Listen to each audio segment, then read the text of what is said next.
Simple explanation of how individualized education can guide us towards world peace. Preface. Human beings are not machines. They are not computer programs. They are not sheep. They are never stupid. And they can't be permanently broken.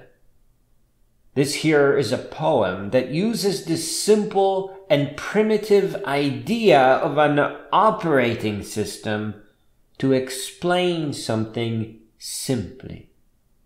I use the operating system analogy because we are in trouble. We have been made to think of people as being set in stone. But there is no permanent label that you can attach to a human being because our minds are constantly expanding. In our minds, we are a young and colorful universe of infinite complexity and infinite potential. And this infinity and complexity is the reason why we will now attempt to reduce that down to something as primitive as an operating system, to underline this idea that real education can easily upgrade the world. Therefore, to make things quick and simple to understand for a tiny bit, we must speak by somewhat questionable subtle analogy to computers. Our minds, prior to inheriting the cultures that we are born to, are supercomputers that don't have an operating system pre-installed. But our minds are so finely tuned by 4 billion years of evolution that we don't need a brand new copy of an operating system. We can condense an operating system out of the atmosphere that we grow up in. Now, what's most important to understand is that operating systems can be upgraded. Sometimes they go bad, and then they can be replaced. With education, with wisdom, with a new culture, with travel, with a fair chance at a new start. In many places around the world, humanity is still hanging on to some terrible and most often outdated ideas. That does not mean that that part of the world should be left to itself, but that we need to bring aid in the form of a free and tiny personal computer. This will allow a person to create their own educational path through, at the very least, beautiful and beautifully narrated books. Shame of learning can sometimes be a massive obstacle to those who are bullied, as bullies will try to crush them with anything and everything. So it must be a tiny and free personal computer, and many such technologies have been around for a couple of decades now.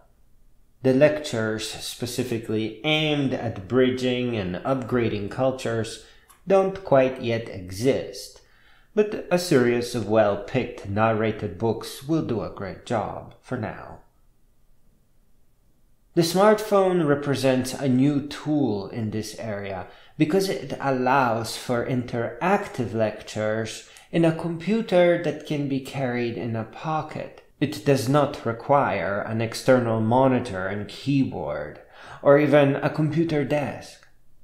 The biggest problem here is not technology, but that to upgrade people's way of perceiving the world, we need real education. Standardized education is so ineffective that it can be easily called fake. To make the analogy more colorful, it is as fake as you not wanting to eat as a kid. At no point in your problematic eater days would you ever refuse ice cream. And if we use this analogy for education, then we want all the students getting hooked on ice cream, on things that call to them. Standardized education is failing to upgrade our operating systems and cultures because it is the same vegetable over and over again. And if anything does change, it will be just another vegetable. We can't keep eating broccoli all the time, every day, every meal, just like we can't just live on nasty vegetables. That is what standardized education does to the human operating system. It forces wrong food at the wrong time, and our minds just don't want to go there. And we don't end up eating ice cream or the educational version of ice cream all the time. We move on to wiser foods as we grow in wisdom. So we may start with popular science books, but then when something does catch our attention, move on to the books that are specific to that field. Standardized education is actually hurting us. It constantly puts that damn broccoli in your mouth.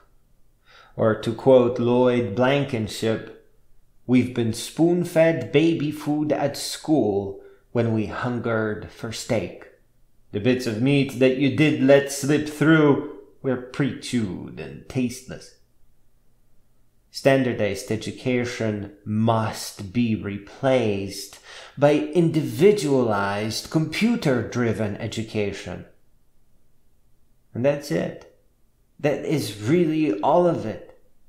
To upgrade all the world's cultures, to enhance each and every individual, build a privacy-respecting school where students assemble their own paths through the entire landscape of human knowledge.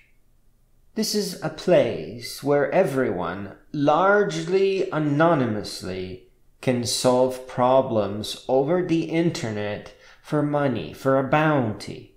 If a tiny startup needs a new logo, they post a problem and a bounty of, say, $10 or $30. And both a 10-year-old student and a 50-year-old student can submit a solution to be picked by that company.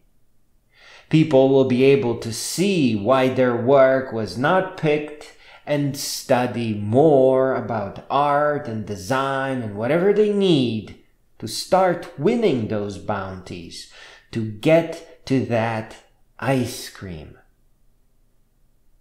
One of the effects that this world school has on the world is that once people realize that they are good enough or near good enough to start winning those bounties reliably, they stop being afraid of poverty.